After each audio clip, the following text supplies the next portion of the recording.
Today we have Dustin House with us. How are you doing today, Dustin? Hey, what's up, Tony? I'm doing great, and thanks for preempting and calling this great already. I love your positive aura and vibe. Yes. Yeah. I feel like we're maybe starting too high, but that's okay. We'll just see how we can adjust from there. But yeah, thank you so much for joining us, Dustin. Before we get into it, I will just cover briefly what I do. I am Tony Kona. I'm the director of customer marketing at Everflow. So I work a lot to help translate all of the interesting solutions that we have for creating strong affiliate and partner marketing programs, translate them into common speak so people can understand and they want to get interested and use our solutions. So that's kind of what I do.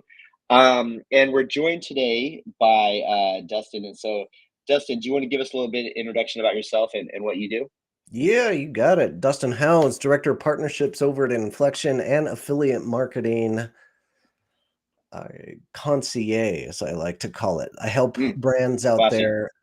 I help brands out there find the solutions to tools and services that they need to help grow their affiliate programs.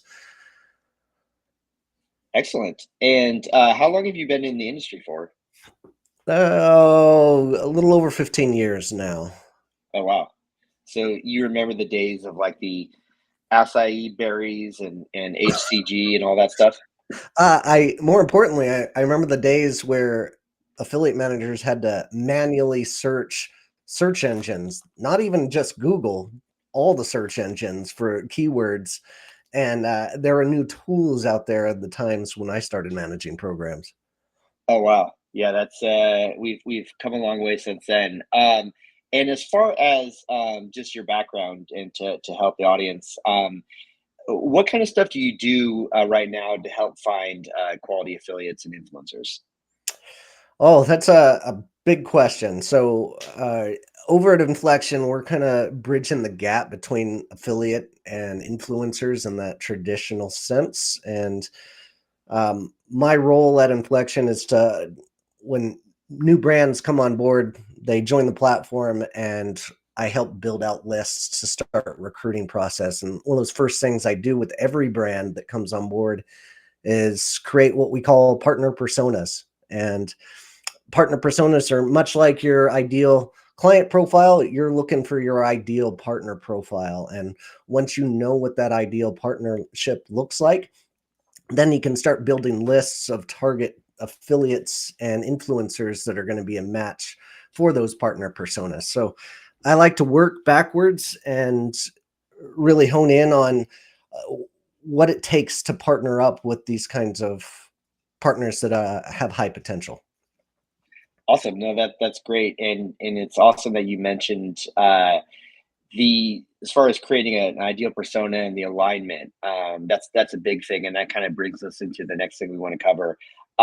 So obviously you see out there like whether you're at like a conference or whether you're searching on forums, and you always see these folks, whether they're services or whether they're companies that just say, hey, we can help you bring in these tons of affiliates, and we can help you find hundreds of new affiliates. And at Everflow, our experience is that is the quantity, the amount of affiliates doesn't necessarily equate to quality. And so we've seen that smaller amounts of affiliates can still make huge impacts in programs. And so I wanted to see if that kind of, if you feel like that's the case of what your experience is, and kind of why you think quantity is so much more important, or excuse me, quality is so much more important over quality. Yeah, absolutely. And managing an affiliate program is hard, and it gets harder with the more partners that you have to juggle. And so, concentrating your efforts on partners that actually care about your niche and your vertical and the content and your product that you have out there, that's all going to lead to better content altogether, and better content leads to higher conversions, and higher conversions actually makes recruiting easier for you as a brand. Mm, And the reason why is you've got some statistics that show great success stories with other partners. You can leverage that on your outreach messages, which we're going to get into a little bit more. But in general, like when there are too many partners in the program, and they're all promoting decent or low quality content, the messaging altogether is going to suffer as well. So simply putting in links, they aren't converting in 2025. And the long term relationships are going to yield more results, better results. And it's going to be making it easier on your end to continue to make good partnerships and convince others to take the leap and work on performance based. So, in general, like you're essentially reducing your risk with partnerships, for those that understand the product the best, and their messages are going to convert just better altogether. What are your thoughts, Tony? I love it. I think I really like the example you use or the use case of taking a relationship and showing success and using that as a great use case to show other folks and say, listen, this is what we've done. This is what works. This is how we've had success with this type of partner. If you're this type of partner or a similar type, you know that you're gonna do well here. And I think that's a great lesson as far as really building out project the process of a partnership. So I think that's fantastic. And I think too we see a lot with our marketplace as far as the quality of affiliates is really important versus the quantity. And so if we don't go around and because we do direct introductions when applicable, so we don't just kind of introduce everybody to everybody and say, hey, we have a bunch of publishers, you need to work with them. Here's a ton of people you can start working with now. What we do is we make sure there's a good fit, and once that happens, our clients can see, okay, you know what, this is working, this is a good fit. Just these couple partners have made a big difference, and we don't need to onboard 100 new people. Just these two people or just these five people can make a big difference. And so yeah, we've definitely noticed that. And I think also what you touched upon as far as like the partnership aspect of it, like a partnership is something that we use that word to describe like working with affiliates and working with influencers, but like actually making it a partnership, taking time to develop the relationship is big. And I think that it takes longer to to obviously to really get to know a partner and work with them, but once you do, it's going to pay off.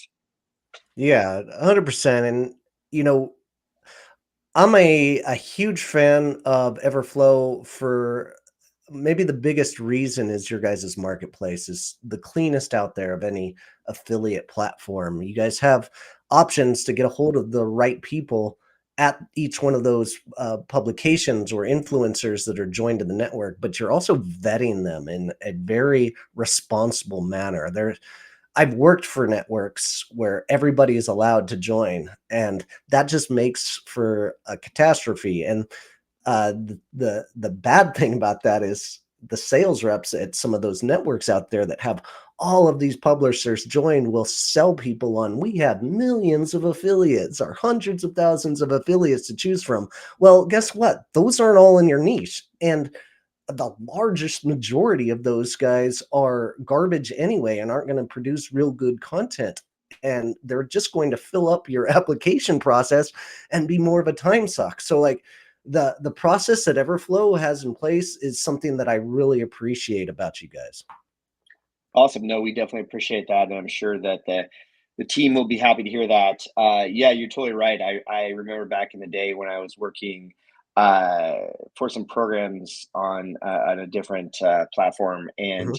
working in the marketplace, and it was just like, yeah, there's so many people you can connect to and so many people you can work with, but it was just like you're just focusing and you're spreading yourself too thin. And if I would have just known back then, if I could have had just a couple of these people hit, then I would have known that then I could see that result, and that's something that a lot of people don't realize. So I think what you said makes a ton of sense. Um, and so kind of transitioning that as far as working with bringing on all these new affiliates and recruiting them and these new influencers. What are the common mistakes that you're seeing that brands are making when they're trying to bring in a bunch of new affiliates and influencers to their programs? So I've been coaching affiliate managers for the last 5 plus years and developing content around this. And a lot of common questions come up about what to do in certain scenarios. And more than that, I like affiliate managers to send me what they're doing right now and see how we can improve that process. And one of those things that I see very consistency is lack of personalization. Um, it is the absolute best way to get an email deleted immediately. When you send out some generic spammy piece of garbage that is going out to thousands of people at the same time, influencers and good affiliates can sniff that out immediately. I still try this method with long tail partners that I don't really have a connection with or an existing relationship with. I might put together an email campaign and throw that wide net out there, see what happens accidentally. You might get a few wins from that, but for the most part, I've seen very limited success for long term relationships. So another big thing, and tying on to that, emails are too long. Like good recruitment emails need to be super concise. They need to, one, gain their attention, two, personalize and say something that is relevant to their existing content. Number three, you've got to create some kind of value proposition to get them interested. And then number four is always asking a question to get them interested and engaged and responding to your email. So doing that is something that I see a lot of people missing in the bigger part of affiliate recruitment. What about you? You got any others? Yeah, I think it's interesting what you mentioned as far as the emails. That's something that everybody struggles with. Like you want to get a lot out there. Obviously, you want to reach as many as possible, but there's going to be diminishing returns. And so I just wanted to follow up on that part. Have you had any success? Like, is any sort of thing working? Like, personal anecdote at the beginning, referencing how you know somebody. Anything that's kind of helped you connect more with people? I think leading with, I mean, the more personalized you get, the better the response rate is what I've found. But also, the time commitment to each one of those might be overwhelming, and there's only so many hours in the day. What I like to do is, hey, this is my recruitment hour. I want to make sure to get 10 recruitment emails out today during this recruitment hour. And honing in on having a focused goal like that for one brand that you're working on is an important goal for you to follow up and just recognize, hey, I've got 6 minutes to research all of their content, craft this email, start with the template, craft out something personalized, and personalize how we can work together and how this is going to be a good opportunity for everyone. Yeah, I think that's great. It's something that's a challenge for everyone, even not even just for affiliates and getting new affiliates and getting new influencers, but just for SDRs and anybody trying to figure out how people are actually going to pay attention to the messages. So I think that's fantastic. And then are you like as far as your targets go, like for recruiting these folks, do you focus on just like you have to get super niche when you're looking at people. Like if say you have a fintech client, you definitely want to get somebody who's covering like, the markets, or do you actually is it just about like who has the most kind of an audience that you Hmm. go after? I'd say one of the biggest fallacies is followers being uh, a metric that you really need to hone in on. So, what I mean by that is focusing on following count can can get you hurt and end up in a stinker of a deal. So I would much rather work with an influencer that has, let's say, 20K followers that are honed in on the niche and vertical that I'm working on than work with somebody with a million plus followers that has this wide reach, but not necessarily in the zone. They might have some people, but that message isn't getting to all of them, and they don't have the engagement that that 20K follower guy has. And also, like, they're so much easier to work with to begin with. They're so much more down to earth, and they're not asking for so much when you're trying to make these deals happen. So that can be a difficult hurdle to find.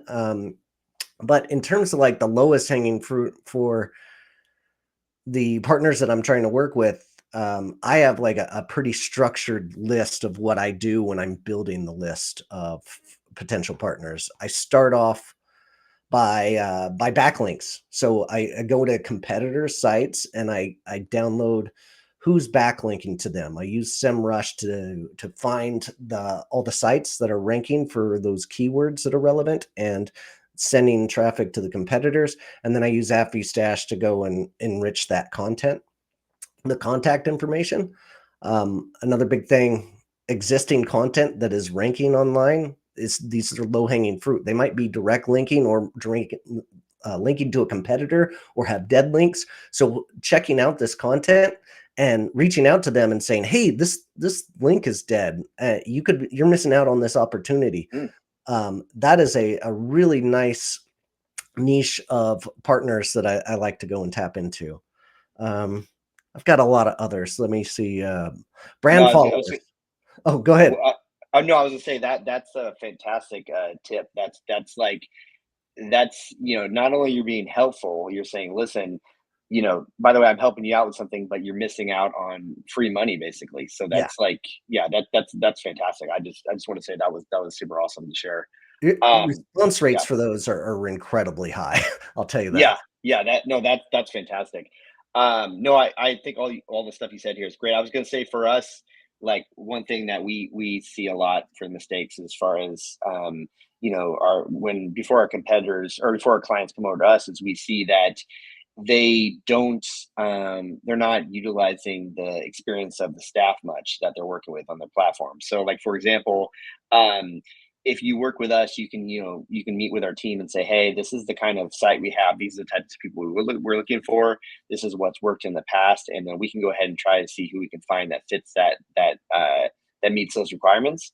And also seeing kind of what um, asking us, hey, what's working, what isn't working, that sort of thing. A lot of people just when they sign up for these platforms, they kind of just they're there and they use it for reporting, they use it for tracking. They Mhm. only reach out when there's issues that come up. They're not. I don't think people are not used to being proactive with these platforms because, like, if you use anything like a HubSpot or use anything like a Salesforce, you're only going to kind of reach out when there's an issue. But with Yeah. us, we want people to reach out when just to see how we can help. And I think that's something that a lot of brands are not doing uh, until hopefully they get to with us, and then we can kind of help them out. But yeah, Yeah. I think that's something that's a big issue for sure. And along those lines, like the old saying, "You can lead a horse to water, you can't make them drink." It has to be on that brand side to go and execute those plans. So you can give them lists, but they actually have to go and do the work, and that just falls off somewhere at some point, unless somebody is responsible. And the clients that I work with, I make it very clear: "Hey, I'm going to create this list for you. Do you have somebody to go and do this outreach?" And actually spend the time to go and do it because I don't want to make this list. It's going to make me look bad that you don't have any growth. And it's going to be a waste of your money to go and do this. So make sure that you have somebody in place to go and do the outreach is a very important portion of that. Yeah, no, I think that's a great point because these things, even as much as we can automate them, they're not gonna, you're not gonna be do them yourself. Like they're not gonna work themselves. And so, yeah, I think you're definitely right on that. And also dedicating resources to recruitment. And which is kind of a tough thing because when people have performance marketing programs, affiliate marketing, influencer marketing, a lot of times that is kind of thrown on the shoulders of somebody who is doing a bunch of different stuff, and so Yeah. they don't have time to reach out. And yeah, like you mentioned earlier, it's about like setting time for that is also a big deal too, like setting some time to say, okay, this is our strategy, we actually have to execute it. Absolutely, and this is just a matter of budgeting.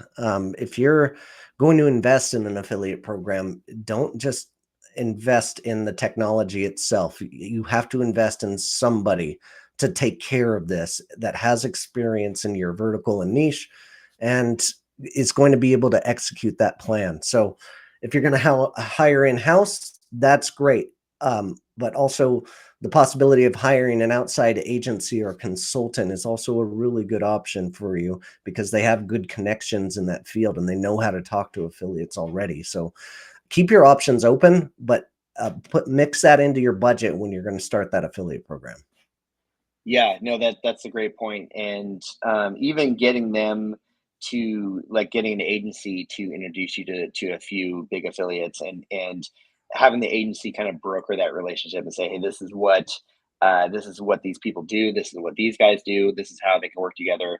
That saves a lot of time, and, yeah, I think that's a great point too, and balancing that, like, how do leaving some budget into what you're doing for working with an outside party is always great too as well. Yeah, absolutely. Um, yeah, I think that wraps up my thoughts on that, Tony.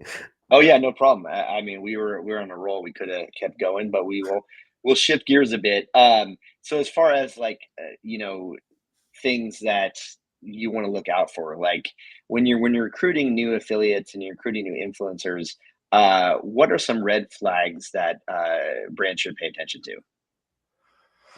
Red flags. Low engagement rate for sure. Low engagement rates could be, either fake followers or just like the wrong audience is engaging in the wrong way.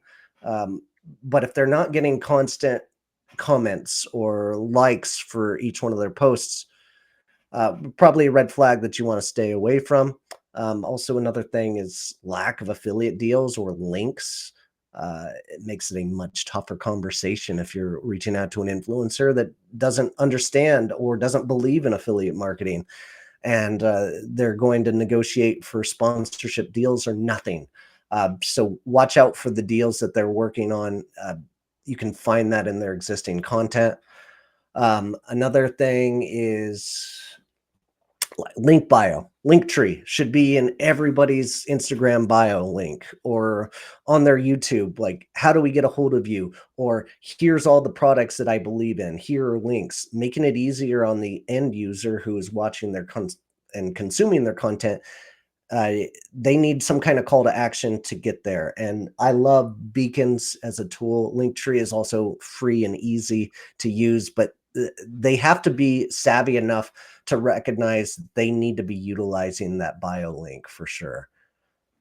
Yeah, that makes total sense because if you're promoting yourself, you're missing the most basic thing that people use to connect with you. And so the fact that somebody would not consider to utilize that is just a huge red flag. I think that's a interesting one. Seems kind of obvious, but that's an interesting one to do. I would say some other stuff that we see like some good red flags is knowing getting referred to someone but not knowing exactly how they promote campaigns. So you could be at a conference, or you could receive an introduction from somebody, and they could say, "Oh yeah, I work with this person.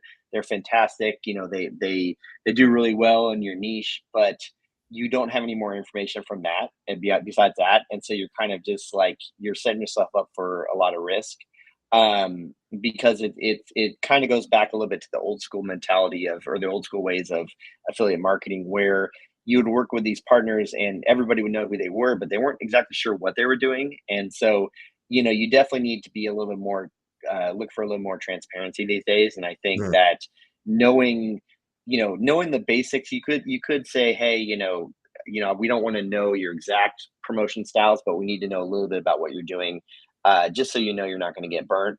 And then I would say also, um, you know, getting that recommendation from somebody uh, reputable that has seen success. So like working with somebody in your network and saying, okay, you know what, I've seen this partner, I worked with them. This is how they did it, and this is why it's successful. Like using that context and getting their recommendation is great as well. So just more information, I think, is key on how people do things is big. And then also, I was going to say too, just making sure that that they're easily you can connect with them, so you easily can reach out to them, you can have a chat with them, you can discuss what they're doing, what you want to do, really get to know them and build that relationship. And if it's somebody who you can only reach via telegram, somebody who you can only reach on email, like every once in a while, that's not going to work. Make sure that's somebody you can connect with, and it's a real relationship you can have. Yeah, for sure. And along those lines as well as Their responses to your outreach can make a big difference, and that could be a red flag is how they treat people that reach out to them. I'll give you an example. I had a partner with a program maybe 7 years ago. It was a VPN product, right? And this guy had really great content, only 20,000 followers at the time, and he made some great content. We made some money together. We became friends. We dropped contact. And recently, I went and checked on his channel because I was looking to partner up with him on something new that would be right in his wheelhouse. And all of a sudden, he's got 1.2 million followers. And now it's a Mm, different conversation. But since I had that relationship with him years ago, I sent a simple email reminding him of who I was and what we did together, and he instantly said, "Oh yeah, let's get on a call. 15 minutes, sure, no problem." And he was willing to get on a conversation. Now he usually pushes that off to other people, like maybe as an agency running his things, but and he's charging $15,000 per post at this point because he can rate that. But having the ability to be flexible and having real conversations is a great way to go about things. Just the way you treat people is in that red flag zone, but also they make conversations so much easier and partnerships so much easier if they're real down to earth people. yeah, I think you're right, and also too, you may not, like you mentioned something, they may not be a fit to, to work with you right now, but maybe in the future, which is Yeah, good to just establish these relationships. And we actually had the pleasure of attending a an Oakland, no, it's not Oakland A's. I don't know how even people do it, but a athletics athletic. game in Sacramento. You can't say Sacramento Athletics apparently due to No, the MLB. You also can't say Oakland, so it's a very weird thing. And my first time experiencing that is saying it now in a broadcast setting. But yes, I was going to say the what I was going to get back to that note though about keeping connected is that like I've known some folks from the Lab Six team, the agency in yeah, based around Aaron and Sacramento. Joel. Yeah. Yeah, I've known them for a long time, maybe 20 years, and so I believe that like we haven't always had the chance to work together, but we've our paths has crossed a couple times in work stuff, and it's been great just because we know that they're great people, we know that what they can do, and so just staying connected is like maybe right now there's not a fit, but maybe in a year or two there may be a fit. So it's just great to stay connected with these folks. Yeah, 100%. And I like a comment Russell McNeil's here said being down to earth and a real person is something I look for as well. Love that. Thanks for Yeah. joining in. We might have some questions coming up too, so that's good. Thanks for interacting, folks. It gets tiring just talking for a whole hour. And Tony's great at filling in the gaps. I absolutely love it. But Oh you know, yeah, no, I appreciate that, and you as well. We actually have another question actually. oh, We okay. if you want to just roll in a few before we continue. What are benchmarks for things like followers engagement rates that you look for? Benchmarks, I mean, you can say 2%, 2 to 5% engagement rates, good enough. Anything above that's stellar. And I guess I'm gonna lead more on comments and the consistency of how they're promoting products. So I'm gonna look for things that they are promoting and seeing how they're doing it and how they're engaging on those more than the other kinds of content that they're creating because uh, likely uh, more than not you're going to see the promotions of products be some of their worst performing videos unless it is a very native ad into the middle of whatever video that they're doing. If they're strictly going, hey, this is a great product and here's why, never amazing. But if they start a video doing something cool that their audience loves and then just naturally put in that product is something that they're using, that's where the killer content comes from. And getting engagement on videos like that is what I'm really looking for. Awesome. No, that's fantastic. And yes, so back to the chat here on we've already talked about like all the negative stuff that can can be screwed up as far as like when you're trying to reach out to partners and things that can go wrong and red flags, things like Mhm. that.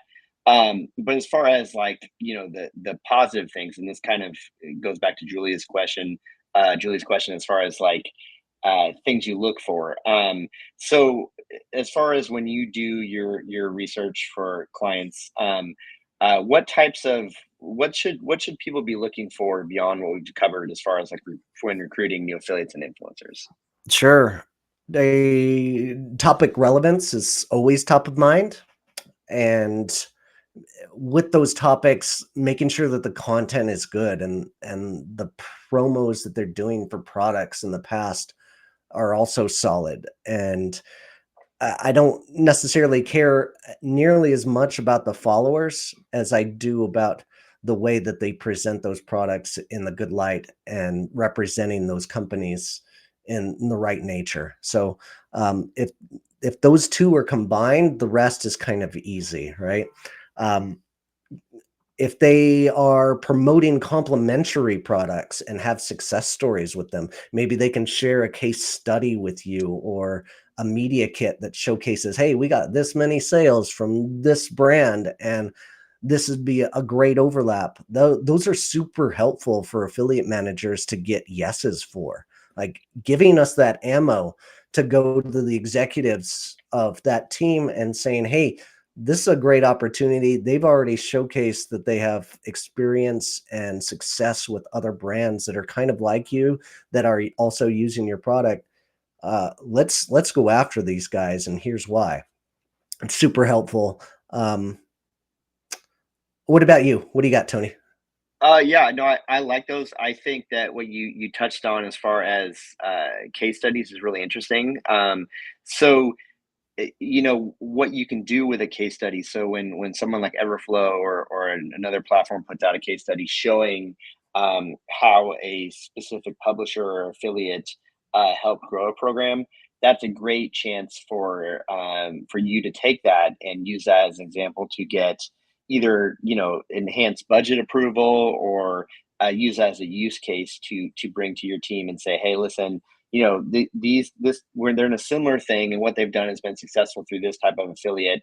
We know it works. This is how it worked. So we'd love if you can reach out to them or schedule a meeting or even just we can start working with them sooner. So it's great to do that, and I think too, paying attention to different case studies and marketing materials, even though I am in marketing and it's kind of I'm super biased, but like when we do these things we want to make sure that we show exactly how to use the tech. And with a lot of affiliate stuff, it's not very transparent. It's very murky. So you're just like, well, how did these people have success? How is their program going?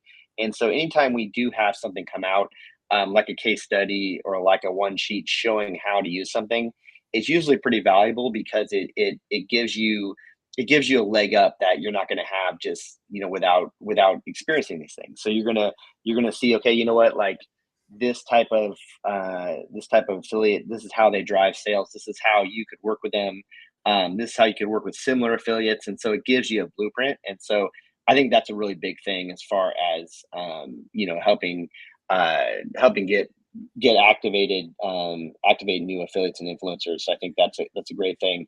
I would also say too, like noting that they have success in your specialty and they are an expert. Mm, So, like mm, for example, we had a client who was in the home equity space, and for them, they kind of were having a bit of issues getting folks to kind of understand how that works and how that differs from different finance stuff. And so, it took it took us kind of breaking down, sort of working with the agency and breaking down how that works and getting people to understand the right information. And I think that getting folks that understood that information and knew how to publicize it was big, and that only comes when they're experts. I think that so like back what you were saying as far as like topics go, or as far as like follower counts and things like that, getting somebody that knows what they're doing and can understand your value proposition and put that into what they're doing is big. So it's not always about the influencer reach or the affiliate reach, but it's like, exactly, do they know how, are they experienced enough into the general topic to know how to adjust to what you're promoting?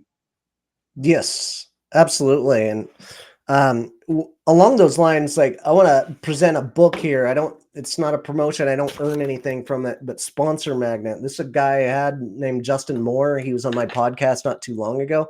He doesn't necessarily like affiliate relationships. He is always pitching like, go to the brands you like, pitch them something exact that you are going to be good at, and ask this much of a price for it. And he breaks that down.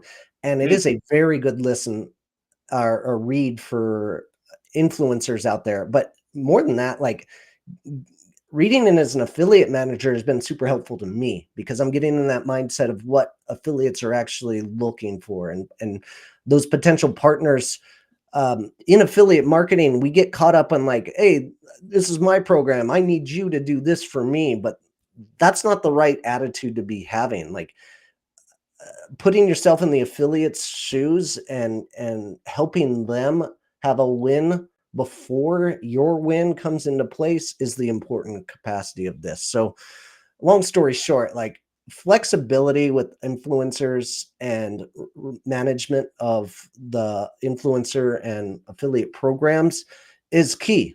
You can't just be super rigid. This is our only deal. Take it or leave it. And if both sides are doing that, you're never going to get anything done. yeah, no, that's a great point, and I think in the past there are so many things like with the program saying this is how you promote the campaigns. Here's our creatives. This is what you got to do. This is you can promote it on a blog. You can do this, but it's really rigid. And so the custom aspect of affiliate marketing now is something that I don't know if how many brands are tapping into, but utilizing the so many different options. You have, different campaign types. You have different lead campaign types. You can do campaigns based on engagement. You can do campaigns based on the offline activity. All different types of things. Customizing it to whatever works for the affiliate is big because why should you expect them to do that when a lot of times for performance marketing, they're not getting paid up front. So why would they want to do that? You're adding another roadblock there. Yeah, you sure are. Yep. Um, yeah, be That's flexible. That's the end goal here.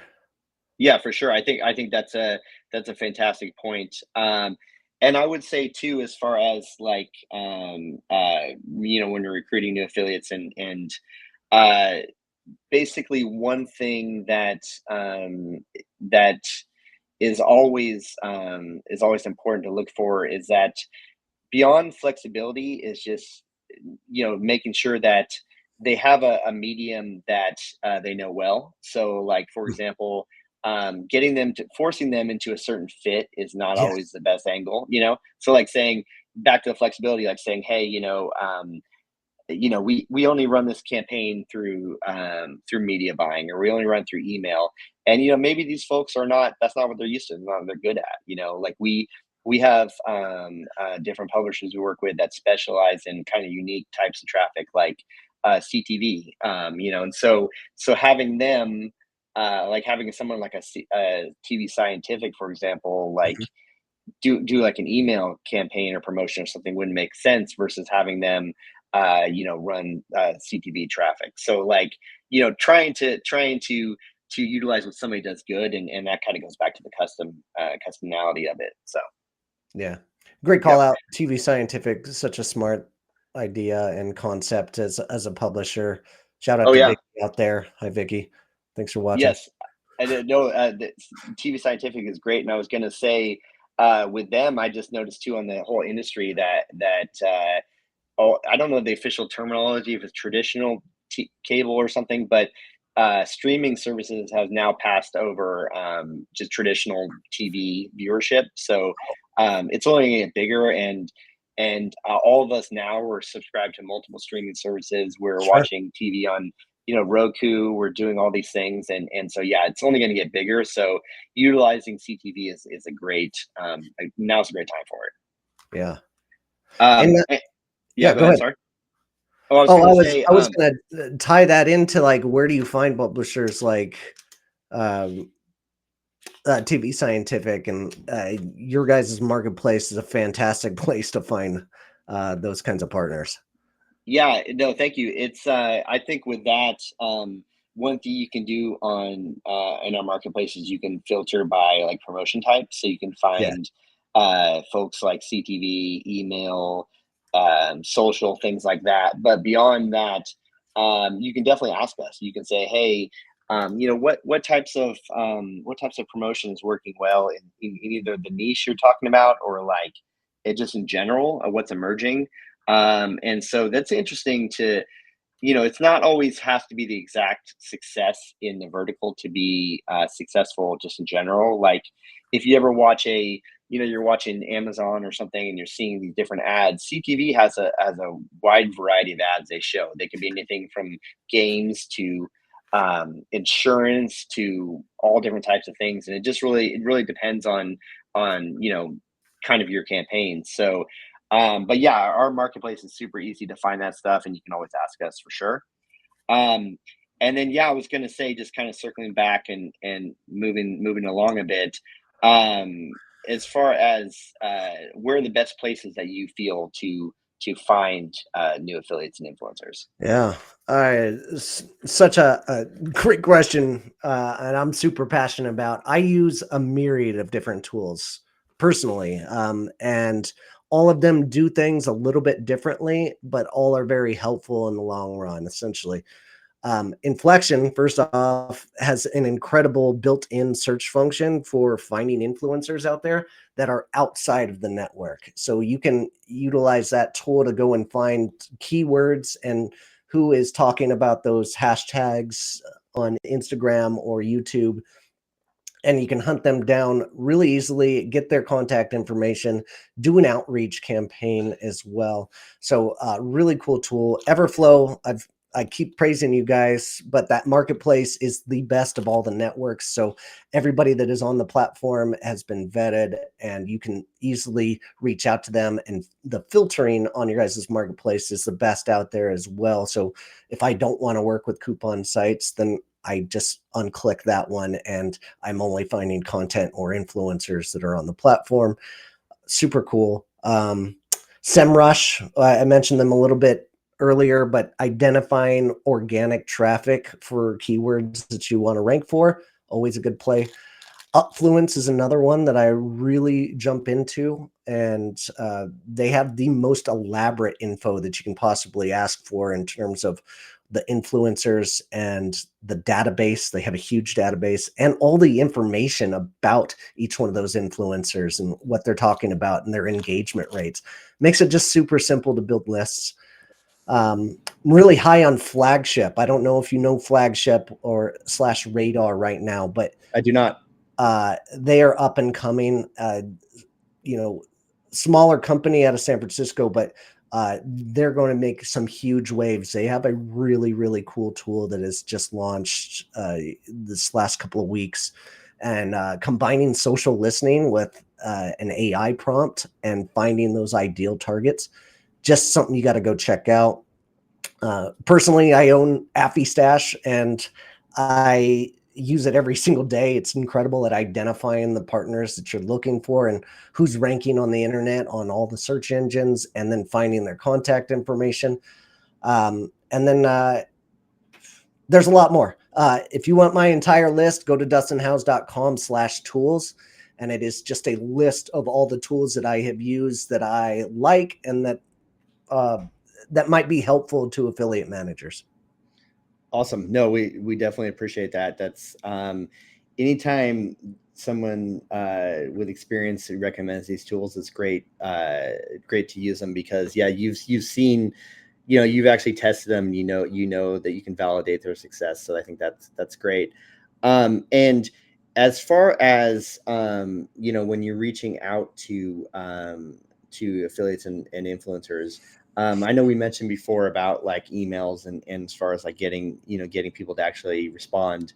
Anything else you want to Yeah. cover as far as like things that you should offer an affiliate or influencer to get them to want to work with you? Yeah, one of the toughest parts of this job is getting them to actually join the program. I mean, there are what I call 15 steps to the relationship between an affiliate and affiliate manager. And it starts off with some kind of cold outreach, or they find you by happenstance, and it goes all the way until they're sales active in the program. And then all these steps in between are, each one of them are time consuming. So it can be tough. But the greatest way that I've found to get them over that hump of, hey, they responded with interest, now we got to get them to join the program and get content active, is first off, starting with compliments, validating that their content is awesome and validating that their content is going to work with this product is super important. Secondly is sending them the product. If they're not familiar with it, figure out a way to get it to them. Inflection has an incredibly easy way for gifting, and you've got to like that process is just streamlined, which is super helpful. So like finding that streamlining process of getting them a free product once they join the program is super important. Having that very clear value proposition is also important. What's your commission rate that you can offer? What can you give as a discount to their audience? What's your average order value? What's your conversion rates? EPC is a very big metrics to good affiliates, and they know what that looks like and what's going to be a winning campaign. And be transparent about it. Don't be lying about these metrics. Affiliates can look at somebody's site and landing page and sniff it out whether or not this page is going to convert. So there's no use in lying. And then lastly, like offering some kind of bonus that is time sensitive. Like, hey, I'll give you $100 first sale bonus for just your first sale that happens if you make it happen in the first 3 months or first month or whatever you want to make it time sensitive so that they'll take action once they get into the program. And there's some old school ways about this that still work. Some platforms say, hey, you've got to make at least $50 before we can send out a payment. So you need at least one sale, but here's this $40 bonus. Like, it's a little weird, but it definitely works. So getting creative with your bonuses is always important, but if you are going to put some kind of structure in place where you're giving bonuses, I like activation campaigns more than anything. And the way you can activate is giving them some kind of upfront fee for getting content active is the quickest way to your program's growth. So having some kind of budget in place goes a long way. No, that's a great point. Yeah, because you want to, it's something could seem super cool and like, oh, this is a great opportunity, but you have to get the action. And that's something that we see a lot. Like even, when we have people who on a different scale, but we have brands who are on a competing platform and then just like, oh yeah, I know I want to switch over to you guys, but it's just so much effort. Like I got to do this, I got to do that. And so getting them to switch, we know is we'll do what we can to get them to switch, because once they do, we know they're going to love it. And so, yeah, getting somebody to take action is always the key move to do. So I think that's great. And as far as, we mentioned as far as like evaluating, or we discussed kind of, what types of affiliate influencers are good. Once they start running on your program, besides like sales and leads, like what should you be looking for to see if they are somebody who's going to be a good long-term partner? Good question. We have a question in the Q&A. I'll get to this first, but we'll jump into that in a second. Goals, ultimately sales is the ultimate goal, right? But some players are closers. Some players are assisters, right? Like you just think about it in the sense of basketball. John Stockton was one of the greatest players of all time. He passed the ball the most, and he rarely scored, right? But he was incredible at what he did. That is same in affiliate and influencer marketing. And you think about it in a funnel system. influencers and content are at the top, and then closers down here at the bottom are oftentimes your coupon sites and stuff. And if you're not working with coupon sites, these guys up at the top of the funnel get attributed with sales a whole lot more often. And oftentimes, you want to be, giving them their love. So one of those key things that I love about Inflection and Everflow is like the tracking capabilities and the comprehensive tracking abilities of these platforms is that you get to see the full funnel. Each partner that's going through, uh, either affiliate links or vanity codes, you're going to see their clicks. You can see their email signups. You can see the sales. You can see the vanity code usage. You can get the visibility of all these partners and what they're bringing to the table. And even if they aren't a big decision maker or getting people to the finish line, they're still providing a lot of value that you want to work with in a different kind of capacity. So maybe they're doing some kind of user generated content and you want to work with them on that capacity because they are opening the door to getting those things closed later on in that sales cycle. So just keeping an open mind with those metrics that that might not be just sales focused, but it's a big picture for your entire marketing team. And affiliate sales, other marketing teams might not like the affiliate channel because they close a lot of the business, but we're all on the same team in that marketing department. Yeah, no, that's I like what you said about as far as tracking goes. We've seen too that our brands have had success by deciding how they're going to do their attribution. So they could do it whether that's first touch, so basically somebody like an influencer who drives a sale and evaluating their performance on and making sure they get credit for starting the sale, or even going with a traditional last touch model where just rewarding somebody who is closing the deal, and maybe having a mix of both those types of attribution models, because that allows you to essentially reward everybody for doing their part and being on the same team. And I would say that that's a big deal too. And one thing that I would share too, as far as like metrics to look for, is looking for more higher value metrics. So things like upsells, so somebody maybe, they may have less sales total, the number of sales, but they may bring in more higher value sales, or they may be somebody who drives more repeat business. And so using those kind of event-based metrics are a great way to kind of evaluate performance beyond just the traditional like clicks and sales. Super smart. Yeah, Tony, great points there. And the longevity of those lifetime value of those customers is something that I would say easily 90% of affiliate programs miss.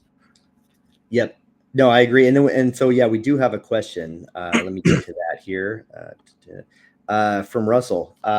What strategies would you recommend for an advertiser looking to successfully expand into new verticals, especially if they've been primarily recognized with a specific niche? So I guess they're kind of stuck. They're stuck doing one thing, and how do they get into new areas? So starting off with partner personas, what are these areas that you want to get into? Then figure out what is going to be the motivation for the people that are talking about those areas, and then what's going to motivate them to get on board with you.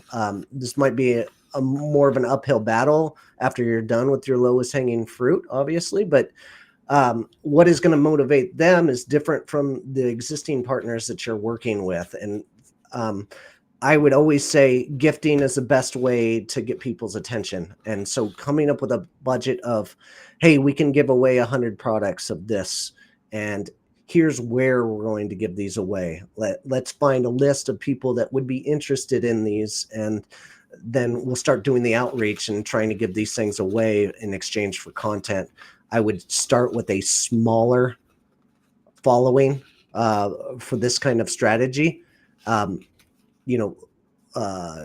Anywhere from 5 to 100,000 followers, and somebody that are going to be willing to work on a gift and commission basis, right? So make that list This is something I do basically every day, but make that list and figure out the motivation and templatize the email outreach and then adjust the campaign accordingly for each individual. Excellent. No, that's fantastic. And before we're getting close to time here, before we wrap up, let's see if we have any more questions. We do have one more. Yeah, Oh yeah, two more now. here we go. Excellent. Oh yes, here we got a question. Oh no, we have that one. I don't know if I'm seeing it. Technology is failing me. I see. Are you seeing any types of influencers emerging? Weirdly enough, ASMR is really hot right now, and it is oddly profitable, like that I found. And with that message, like people are listening to this in their sleep and getting subliminal messages, and like the conversion rate seems to be going higher than I would ever anticipate. So weird audience, weird niche, but super popular. Like there are guys with millions of followers that are just tapping their microphone and talking very gently to people. Yeah. I've seen people. That's interesting because I've seen people that like they're into like the horse, the videos with the horseshoe, the cleaning the hoofs and the shoes, and that's something that's big. And yeah, it's interesting to see what is this whole relaxing thing, because we spend so much time, in hectic, stressful things, to have these relaxing breaks, and it makes sense. It's it's a natural thing. So for sure. Yeah. I mean, there are others, of course, like you've got staples like relationships and biohacking. Biohacking, I'm in every single day, which is a huge one at this point. But yeah, that's all I can think of. Got another question. Is finding affiliates through Facebook groups still a thing? Yes, absolutely. There's this super cool tool. It's called Easy Messenger. Go try it out. It's like $100 a month-ish. Go to my dustinhouse.com/tools. Use my affiliate link, please. But great tool for finding people in Facebook groups. Yeah, I would say on that too, there still is a couple really old active ones on Facebook that have been around for a long time. That it's like super affiliates and something else, and then super goddamn affiliates, and those have been around for a long time. And basically, it's a bit of a tough club to get into. Like once you're accepted, it's fine, but definitely pay attention and follow the rules. But it's a good way to get introduced to people who have been around the space for a long time. For sure. It is time consuming, but you have to engage and be part of the group. You can't just get out there and start slinging stuff. That's Exactly. a recipe to get kicked out. But all right, Tony, where do we go? Do we go to that last question or? Yes, 100%. We will not be denied. So we have the last question from Sarah, who asks, what would you say about gifting product when it's a higher price point item? We're building an affiliate program for a new to market kitchen appliance. Our thought is to possibly send the product to some and have them make content using the green screen filter. So kind of putting a little bit of a higher budget out there because, to get buy-in. What do you think? Yeah. I've got a great solution for this. So Inflection has this brand called PowerPlate, and PowerPlate is a $2,500 machine that shakes the crap out of you and helps with recovery and osteoporosis. Really cool tool, but everybody wants one, and they can't just be giving away $2,500 products, right? So we have stipulations. They have to have a following of at least 200,000 Instagram followers, or they have to have an email list of at least 100,000 that they can reach out to. So having those staples of demographics and like criteria is super important here. And then the secondary thing is, with this strategy, you can combine it with getting email addresses. So get the influencer to promote the product and then give it away. So their call to action is like, hey, sign up here for your chance to get this product, right? And they're going to choose somebody that signs up for their email list. they grow their email list exponentially or however much, and then they give that product away to a lucky winner, and then everybody that signed up to try to win that, they get an email that says, hey, I've got this cool 30% discount for you if you're still interested in this product. Sorry you didn't win. So combining those two, it's a great way to get the most bang for your buck when you're gifting. That's fantastic. Yeah, that's such a smart way to go about it. It looks like that is all for the questions. Before we go, Dustin, if people want to get in touch with you, what's the best way to reach you? You got it. Me at dustinhouse.com. Go to dustinhouse.com/explore, and you can get a 15-minute call with me to help you with strategy, point you in the right direction, whatever tools or services that you're in need for. I'll ask you the right questions. I'll help out wherever I can and point you in the right direction. I don't do a lot of work for clients, so I'm not that guy. I'm referring people to places that I trust and I believe in, and products that I believe in.